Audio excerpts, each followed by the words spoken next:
하여간 오늘 본문에 나오는 이 이스라엘의 민족의 위대한 지도자인 이 모세가 나오는데요. 근데 굳이 겉으로 드러난 서열을 따진다면 그 모세 다음 넘버 2에 해당되어지는 대제사장인 아론과 또한 모세의 누나이죠. 육신적으로 따진다면 어쩌면은 역시 넘버 2에 해당되어지는 모세의 누나인 미리암이 오늘 본문에서 이스라엘 최고의 민족 지도자인 모세를 비방합니다. 모세가 지금 무언가를 잘못하고 있다고요. 그런데 조금 더 놀라운 일이 오늘 본문에 기록되어 있습니다. 바로 하나님께서 그런 모세를 변호하고 계시는 거예요. 저는 이 모습이 참 재미있다고 여겨집니다. 모세가 잘못을 했습니다. 남들 앞에서 참 본이 되어야 될 이스라엘의 최고의 민족인 모세가 무언가를 잘못했는데 하나님께서 그 모세를 변호하는 거예요. 그리고 모세는 아무런 말도 하지 않고 가만히 있습니다. 한번 생각을 해보세요. 누군가가 나를 비방합니다. 누군가가 나를 공격하고 있어요. 그런데 나는 방법이 없어요. 어쩌면은 내가 잘못한 것도 사실이기 때문에 어쩔 수가 없는 것 같아요. 정말 할 말이 없어서 때로는 내가 잘못한 것이 많기에 그런데요. 그렇게 아무 말도 못하고 있는 나를 누군가가 변호해 주는 거예요. 나보다 더 훨씬 높은 때로는 나보다 능력이 많은 사람이 심지어 나를 공격하고 있던 그 사람들조차도 어쩔 수 없는 그런 분이 나를 변호한다고 생각해 보세요. 그리고 그분 하나님께서는요, 오늘 본문 3절에서 그렇게 침묵하고 있는 모세에 대하여서 이렇게 말합니다. 이 사람 모세는 그 온유함이 지면의 모든 사람보다 더하더라. 풀어서 이야기할까요? 이 세상 모든 사람들보다 모세가 더 온유한 사람이라고 그렇게 말씀하십니다. 왜일까요? 무엇이 과연 하나님으로부터 모세가 이렇게 온유하다라는 그런 평가를 받을까요? 남들이 나를 공격할 때 내가 침묵한다고요? 사실은 내가 잘못한 것도 사실인데요. 그러면 이 온유하다라는 평가의 의미가 어떤 것일까요? 저는 이 온유하다라는 이 말을 처음에는 이해가 안 되었습니다. 성경을 조금이라도 읽어본 사람은 특히 모세의 삶에 대하여서 설교라도 한 번쯤 들어본 사람은 때로는 그 말씀 본문을 직접 읽어본 사람은 알 거예요. 무엇보다도 출애굽기 32장과 민수기 20장의 말씀을 보면 분명 이스라엘 백성들이 잘못한 거 맞아요. 그런데 출애굽기 32장에서는 모세가 시내산에서 하나님께 주신 말씀 그 십계명의 두 돌판을 그냥 집어 던져버립니다. 그래서 저는 이 하나님께서 모세에 대해서 말씀하시는 그 온유의 뜻이 무엇인지 항상 고민이 되었습니다. 온유란 말이 여러 곳에 나와요. 특히 더욱더 분명한 의미를 가지고서 이야기하는 본문이 몇 군데 있는데요. 마태복음 5장 5절에서는 온유한 자는 복이 있나니 저희가 땅을 기업으로 받을 것이며, 갈라디아서 5장 22절 23절에서는요. 아시지요? 성령의 9가지 열매라고요. 사랑이랑 화평, 오래 참음 자비 양성, 그리고 충성, 온유, 절제. 그런 성령의 열매 중 하나로 이 온유에 대해서 말씀합니다. 그러니 이 온유라는 말이 이해하기가 힘들었던 거죠.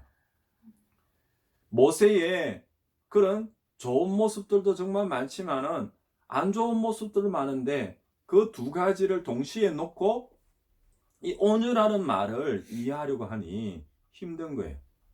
모세가 보였던 행동, 모세의 성격과는 어울리지 않는 단어가 온유인데 오히려 하나님께서는 지금 침묵하고 있는 그 모세를 향하여서 이 세상 모든 사람들보다 더 온유한 사람이라고 말씀하고 있습니다.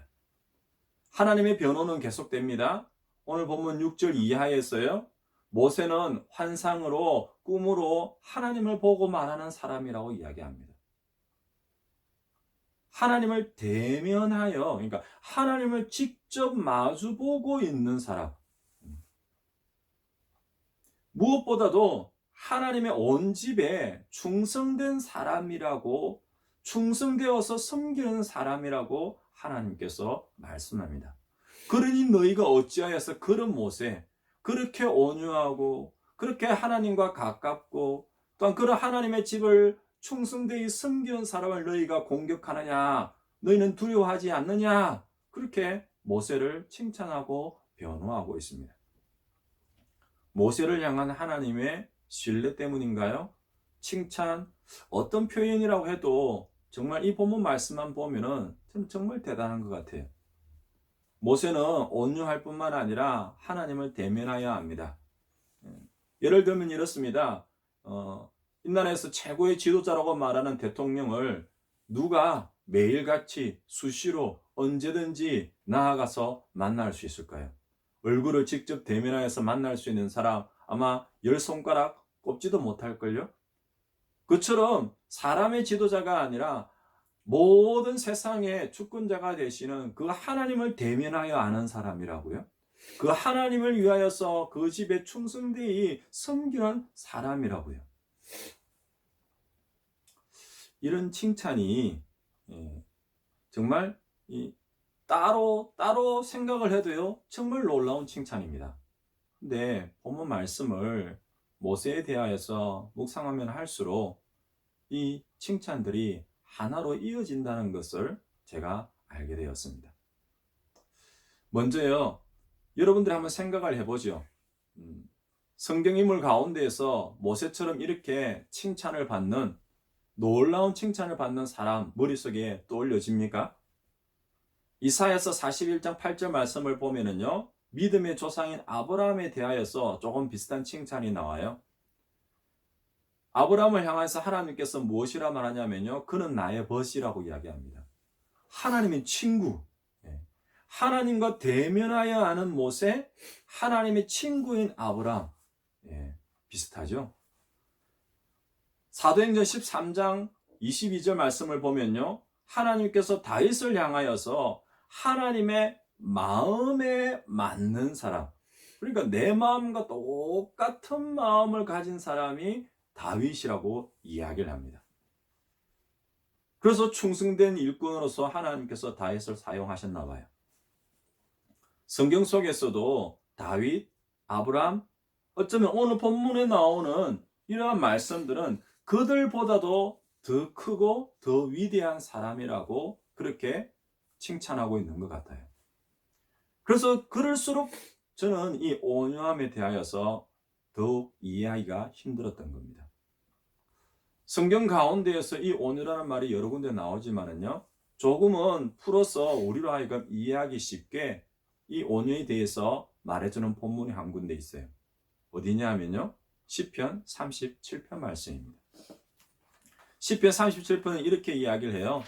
이 악한 자들이 더 번성하고 풍요와 기쁨을 누리는 것만 같던 이 세상에서 너무나도 분명한 하나님의 섭리와 법칙이, 원칙이 있다고 그렇게 말씀합니다. 그 37편을 요약해서 말씀을 드리면 이렇습니다.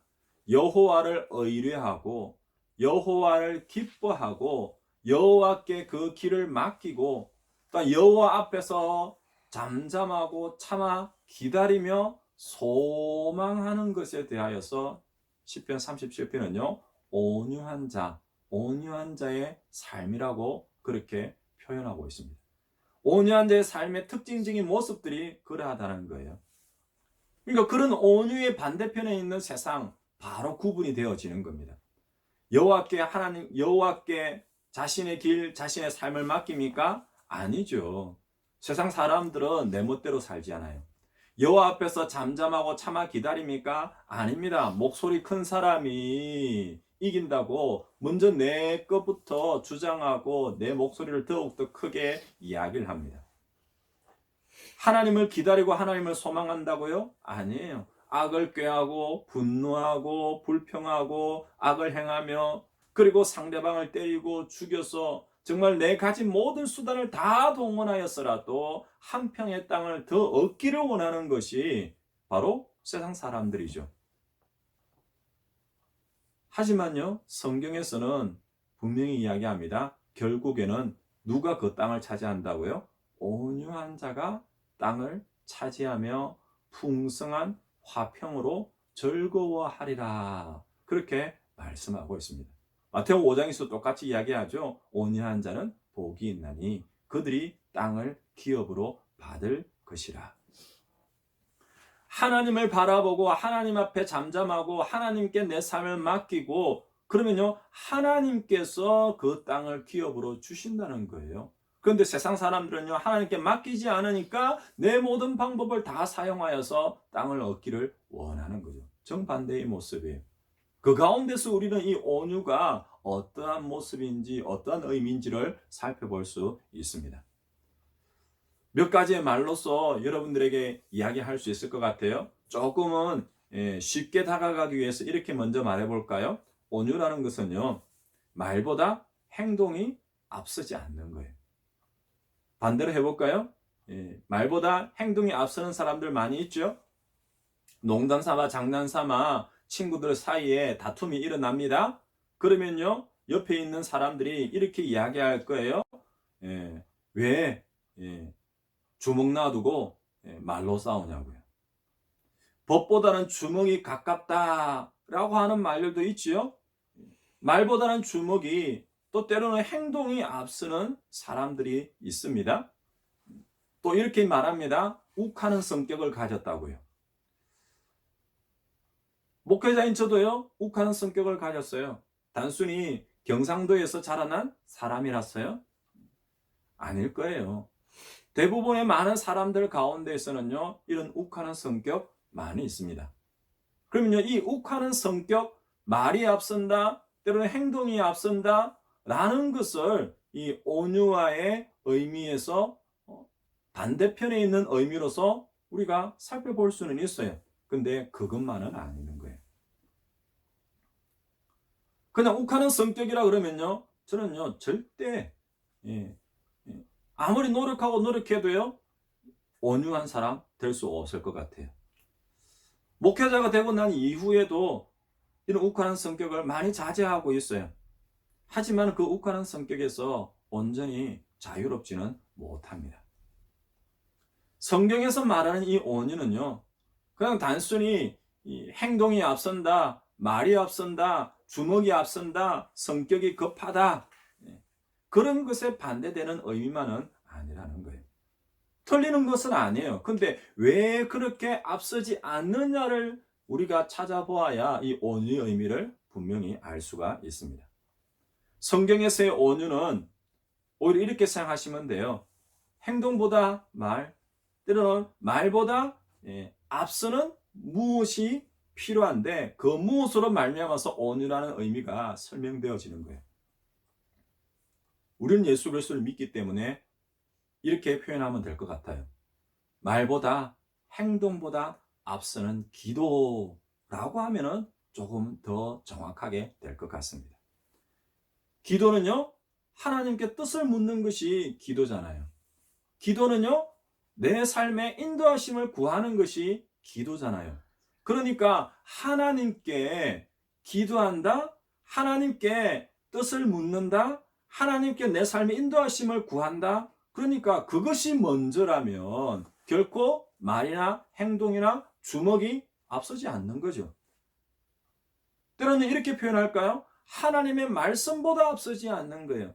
우리가 기도합니다. 하나님 뜻이 뭡니까? 하나님 어떻게 해야 됩니까? 하나님 어디로 나아가야 됩니까? 그때 하나님께서 감동을 주시고요. 그때 하나님께서 말씀을 주시고요. 하나님께서 우리를 깨닫게 해주세요. 그리고 그 하나님의 뜻과 말씀을 따라 행한다면 우리는 결코 행동이 앞선다, 말이 앞선다, 욱하는 성격이다, 그렇지 않는 정반대의 온유함이라는 것을 우리가 이해할 수 있을 겁니다.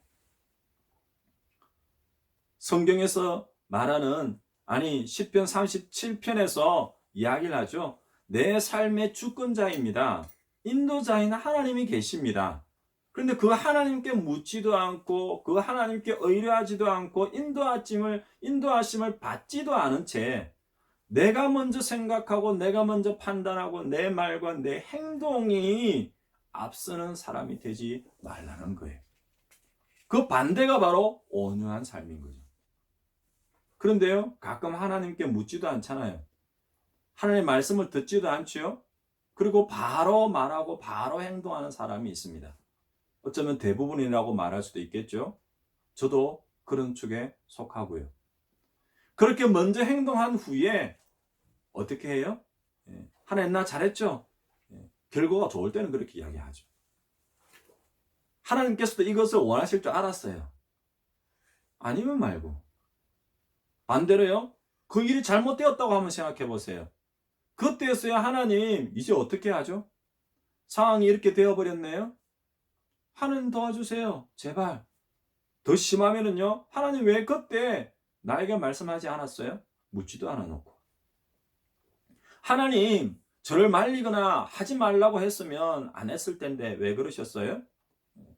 그러면서 하나님께 책임을 돌리는 사람들도 있습니다. 이런 모습들은요. 온유와 거리가 멀다라는 거예요. 온유에 대하여서 조금 더 설명하면요. 이러한 모습들 가운데서 온유가 무엇인지를 저는 첫 번째로 이렇게 표현하고 싶습니다. 하나님 안에서 나를 보는 거예요. 하나님 안에서 상대방을 보는 거예요. 하나님 안에서 우리가 살아가는 환경이 세상을 보는 겁니다. 저는 이게 온유라고 생각되어집니다. 어떤 일이 일어났습니다. 어떤 사건이 발생했어요. 모세처럼 나를 비방하고 그리고 나를 공격합니다. 그때에 욱하는 성격으로 너는 잘한 거 없냐? 내만 잘못했느냐? 라고 나오는 것이 아니라 그 상황들 가운데서 하나님 안에서 나를 바라보는 거예요. 하나님 안에서 상대방을 바라보는 거죠. 하나님 안에서 그 환경을, 세상을 바라보는 겁니다. 이것이 저는 온유의 시작이라고 말씀드리고 싶습니다. 하나님 안에서 나를 바라보니까요. 그리고 나를 향한 하나님의 뜻을 우리가 발견하고 기다리는 거예요. 그 다음에는요, 내 삶을 통해서 그 하나님의 뜻이 이루어지기를 바라는 거죠. 저는 이 과정이 온유이고 또한 온유한 자의 삶이라고 말씀드리고 싶습니다. 반대는 어떨까요? 하나님 안에서 나를 바라본다. 반대는요, 하나님이 아니라 사람들 속에서 나를 바라보는 거예요. 사람들과의 비교에서 나를 바라보는 거죠. 세상의 가치관 속에서 나를 바라보는 겁니다. 그러니까 자꾸만 비교하게 되죠. 때로는요, 때로는 다른 사람들을 비방하게 됩니다. 때로는요, 내가 잘났다고 나 자신을 자랑하기도 합니다. 그러니 이러한 모습은 결코 온유함이 아니죠. 온유함이 아니 어떻게 나타나요? 열등감이나 또 때로는 교만의 모습으로 나타납니다. 온유의 모습은요, 하나님에서 나를 바라보는 거예요. 그리고 하나님 안에서 나를 바라보니까 이제 알게 되는 거예요. 나를 향하신 하나님의 뜻이 무엇인지를 알게 되는 거예요. 아는 것으로 끝나지 않습니다. 온유는요, 어떤 상태가 아니라 어떤 상황에서 멈추는 것이 아니라 계속되어지는 믿음의 삶이에요. 나를 향한 그 하나님의 뜻을 기다릴 뿐만 아니라 그 하나님의 뜻대로 내가 행하는 거예요. 살아가는 거예요. 처음에 이야기 드렸죠. 욱하는 성격이라고요. 내 멋대로 행동하고 말보다 행동이 앞선다고요. 주먹이 앞선다고요. 그것이 아니라 나를 향한 하나님의 뜻을 기다리고 그 하나님의 뜻대로 행하는 것. 내 뜻이 아니죠. 내 생각이나 내 감정도 아닙니다. 내 욕심도 아니죠. 너무나도 철저하게 내 삶을 향한 그 하나님의 뜻대로 행하는 것이 온유라고 말할 수 있습니다. 자, 이 세 가지를요, 하나님 안에서 나를 바라보고요, 나를 향하신 하나님의 뜻을 기다리고요, 그 하나님의 뜻대로 행하는 것을 그냥 조금은 더 이해하기 쉽게 제가 한마디로만 딱 표현할까요? 하나님 먼저입니다. 하나님께 먼저예요.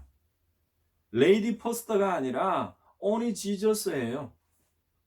하나님이 판단하실 것이니까 내 판단을 내려놓는 거죠. 하나님이 나를 도우실 것이니까 내가 먼저 행동을 옮기지 않는 겁니다. 하나님이 말씀하실 것이니까 내가 먼저 말하지 않는 거예요. 하나님의 말씀을 듣기 위하여서 내가 기도하고요. 하나님의 음성을 기다리며 내가 침묵하는 겁니다. 하나님께서 하실 일이 있는데, 하나님의 뜻이 있는데 나 자신이 먼저 생각하고 내가 판단하고 행하는 것은 잘못인 거예요. 그러니 하나님이 먼저가 아니라 내가 먼저가 되는 거죠. 때로는요, 부모가 먼저가 되고 자식이 먼저가 되고, 그리고 세상의 권력과 명예와 돈이 먼저가 되고 세상의 타락한 기준이 먼저가 되는 겁니다. 그럼 내가 먼저이니까 어떻게 하나님의 인도하심을 받을 수 있겠습니까? 사람들이 나에 대하여서 비방합니다. 나도 반론할 수 있겠죠. 싸워서 이길 수도 있고 질 수도 있겠죠. 또 어떤 경우는요, 사람들이 나를 몰라줘요. 세상의 환경들이 나를 알아주지 않습니다. 그런데요, 하나님께서 나를 아시고 또 그 누구보다도 나를 사랑하심을 안다면 누가 나에 대해서 뭐라고 해도 어떤 상황이어도 끝까지 하나님의 집을 섬기게 되는 거예요. 이것을 오늘 본문에서는요, 온유라고 표현합니다. 또 하나는요, 성령의 또 다른 열매가 뭐예요? 충성, 온유, 절제, 충성. 오늘은요, 본문에 이 두 가지가 한꺼번에 나오잖아요. 충성은요, 온유의 한 모습이기도 하고요, 온유로 이어지는 삶의 모습이기도 한 겁니다. 따로따로가 아니죠. 하나로 이어지는 거예요. 그러니까 하나님의 온 집이 충성하였다라는 것이 따로일 수도 있지만은요, 하나님을 대면하여 아는 것이라는 것이 따로일 수도 있지만은요, 하나님을 대면하여서 하나님 안에서 나를 알았고 또 하나님의 뜻을 알고 그 하나님의 뜻대로 충성하고 그 모든 것이 세상 모든 사람들 가운데서 더 크고 위대한 온유한 자라는 평가를 받는 하나로 이어지는 모습이라고 생각하면 되는 거예요. 그런 온유의 의미를 생각하며 오늘 본문의 말씀을 또한 모세의 행동을 한번 살펴보세요. 모세는 지금 자신을 비방하고 원망하면서 지도자로서의 모세의 자리를 넘보고 있는 자신의 누나인 미리암과 또한 사촌인 대제사장인 아론에 대하여서 어떻게 행동하고 있습니까? 오늘 본문을 벗어나면요, 출애굽한 이후에 그 이스라엘의 지도자인 모세를 향하여서 늘 원망하고 불평하고, 심지어 어떤 때에는 그 모세를 향하여서 배신의 칼을 빼들고 그 있는 그 백성들을 향하여서 모세가 어떻게 했는지를 한번 살펴보시면 될 것 같아요. 예를 두 가지를 든다면요, 하나님께 시내산으로 십계명을 받으러 올라간 사이에 잠시 잠깐 모세가 보이지 않는다고, 또한 하나님의 음성이 들려지지 않는다고 하나님 대신에 금송아지 우상 숭배에 빠져버린 그 이스라엘 백성들을 향하여서 모세가 어떻게 했습니까? 십계명의 돌판을 던져버렸어요. 한편으로는 이렇게 생각해 볼 수도 있습니다. 정말 하나님의 심정으로 하나님의 그 거룩한 분노를 그대로 표현했다, 그렇게도 말할 수 있을 것 같아요. 또 한편으로는요, 정말 욱하는 성격 맞아요. 그러지만은 오죽했으면은요, 그 모든 상황들 가운데서 하나님께서 그 금송아지 숭배하고 있는 이스라엘을 마치 다 죽여버릴 것만 같이 하나님께서 벌을 내리려고 하시잖아요. 그런데요, 그 상황에서 모세가 하나님께 어떻게 말한 줄 아세요? 하나님, 저들을 용서해 주십시오. 저들의 생명을 대신하여서 차라리 내 생명을 취하여 주옵소서.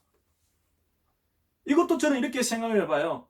하나님께서는 분명 죄악에 대하여서 벌이 분명하다고 이야기하시는 공의의 하나님이세요. 그 공의의 거룩한 분노로 십계명을 완전히 던져버릴 만큼 십계명은요 그냥 단순히 계명이 아니에요. 하나님과 그 백성의 언약의 관계를 이어주는 말씀이에요. 그 계명을 던진다는 것은요, 너는 더 이상 내 백성이 아니다 라고 하는 그런 거룩한 분노의 그런 마음을 담아서 던지고 깨트려 버렸어요. 그런데 하나님의 성품은요, 공의 하나만이 아니죠, 사랑의 하나님이에요. 나는 너를 지금 당장 죽여버리겠다고, 너하고 이제 더 이상 끝이라고 라고 생각하면서도 하나님의 마음 한 곳에는 뭐가 있어요? 용서의 마음이 있어요. 사랑의 마음이 있어요. 그 하나님의 마음을 모세가 정말 나를 향한 그 하나님의 뜻을, 이스라엘 백성을 향한 그 하나님의 마음을 모세가 이해를 했을까요? 온유라면요 이해를 한 거예요. 온유라면은 정말 모든 사람들보다 온유하여서 하나님 안에서 나를, 이스라엘 백성들을 향한 하나님의 뜻을 발견한 모세라면요 어떻게 했을까요? 그 본문 말씀에 나오는 것처럼요, 하나님 이스라엘 백성을 용서하여 주옵소서, 하나님의 긍휼의 은혜와 그 사랑으로 용서하시되 차라리 내 생명을 취하소서 라고 말하는 그 하나님의 사랑의 마음을 담아서 중보하여서 기도하는 거예요. 이게 온유의 모습인 거죠.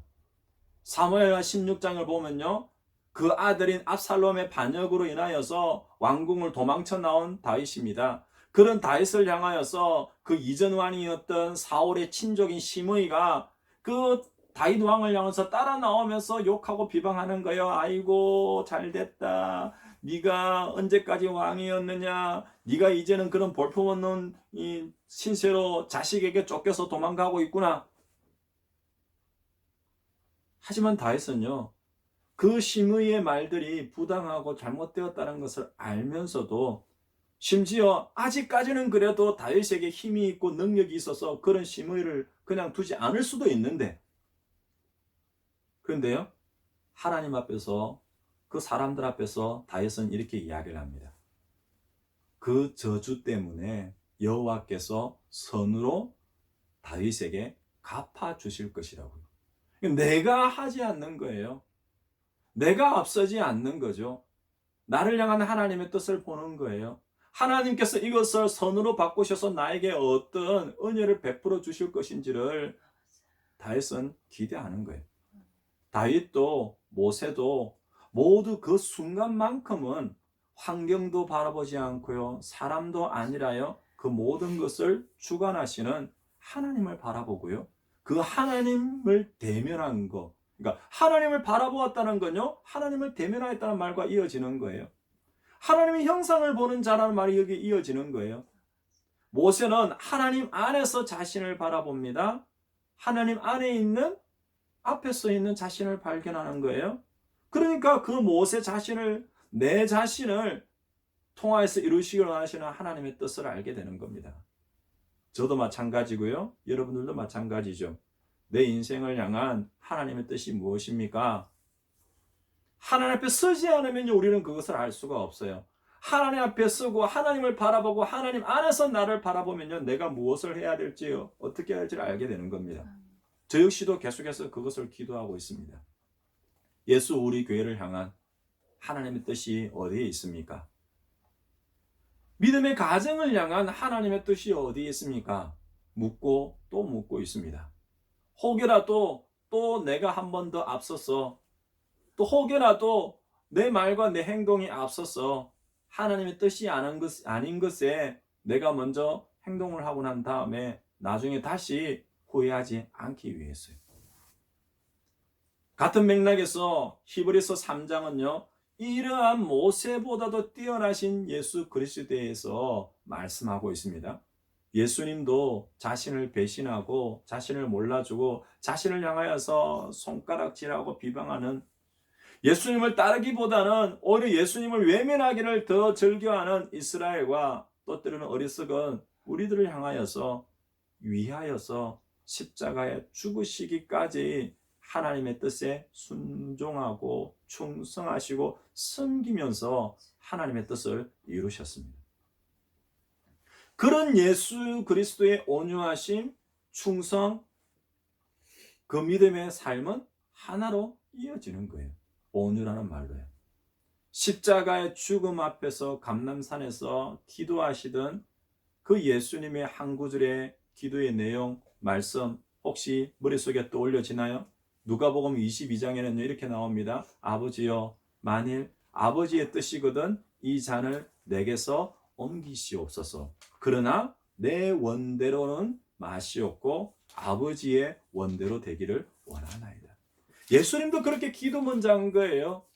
하나님 앞에 쓴 겁니다. 하나님을 바라본 거예요. 하나님 앞에 쓰고 하나님을 바라보고 하나님께 기도하니 하나님께서 나를 향하신 예수님을 향하신 모세를 향하신 하나님의 뜻을 알게 되는 거죠. 그래서 내 원대로 마시옵고 아버지의 원대로 되기를 원합니다. 물론 제가 모세였다면, 제가 예수님의 위치에 있었다면 저는 그렇게 할 수 없었겠죠. 목회자로서도 교회를 섬기고 믿음의 가장으로서 그런 모습들 자주 보였어요. 그래서 더 부끄럽습니다. 그러지 말아야 되는데 왜 그랬을까? 세상을 향하여서, 때로는 교회에서 성도들을 향하여서, 부모 형제나 가까운 사람들을 향하여서 그런 모습을 보인 것은요, 아무리 돌아보아도 딱 하나밖에 없더라고요. 하나님 먼저가 아니라, 하나님 안에서 나를 바라보는 것이 아니라, 하나님께 묻는 것이 아니라, 하나님의 말씀을 따르는 것이 아니라, 나와 사람들, 환경들, 내 뜻대로 내 방법을 먼저 생각하고 행동했기 때문에 그런 일들이 일어나는 거죠. 저만 그럴까요? 여러분들은 어떻습니까? 공감이 되나요? 아니면은 나는 지극히 온유한 삶이라고 말하고 싶어요? 온유한 삶이 단순히 침묵하는 게 온유한 삶이 아니라는 거, 그런 성격이 아니라는 거 이야기했지요? 그렇지 못한 나 자신을 발견할 때마다 저는 이 성경의 온유라는 말을 더더욱더 묵상할 수밖에 없는 것 같아요.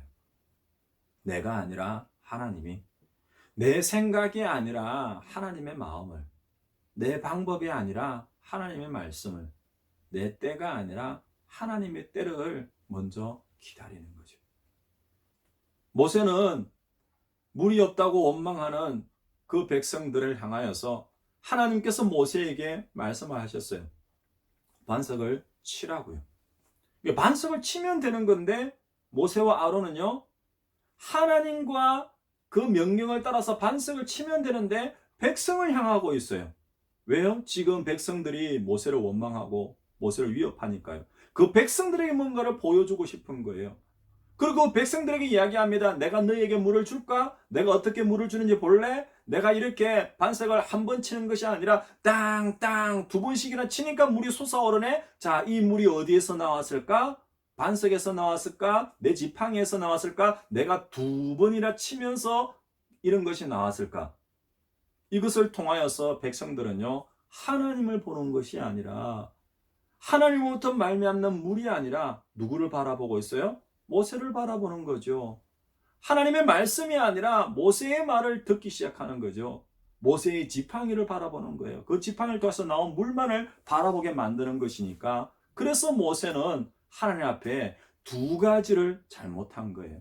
하나님께서 그 모세에게 이야기를 합니다. 첫 번째는요, 바로 불신앙이에요. 너희가 나를 믿지 아니했다라고 말하는 불신앙이에요. 두 번째는요, 이스라엘의 목전에서 하나님의 거룩함을 나타내지 않았다고 이야기합니다. 자, 거룩함이라는 말을 갖다 지난번 이야기했지만은요, 다른 것이 아니에요. 사람들 앞에서 하나님의 이름, 하나님의 영광, 하나님의 일을 나타내는 것이 아니라 사람의 이름, 사람의 영광, 사람이 일을 했다라는 것을 나타내기 때문에 이것은 거룩함 이전에 하나님의 뜻을 따르지 않는 불순종이 되어버리는 거예요.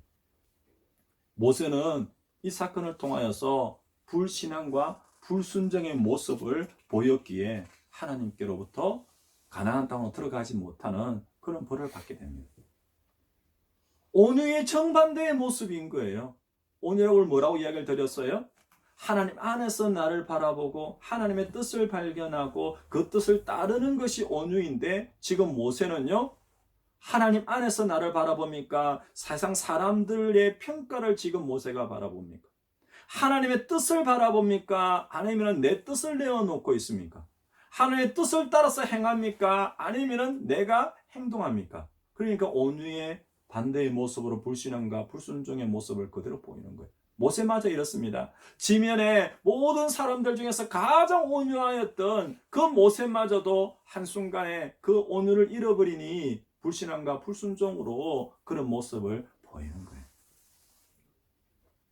하나님 안에서 나를 바라보고 나를 향하신 그 하나님의 뜻을 발견하며 하나님의 뜻을 이루는 것이 바로 하나님의 거룩하심을 드러내는 것이고 영광을 드러내는 것이며 온유라는 말, 충성이라는 말로 연결해서 말씀드릴 수 있는 겁니다.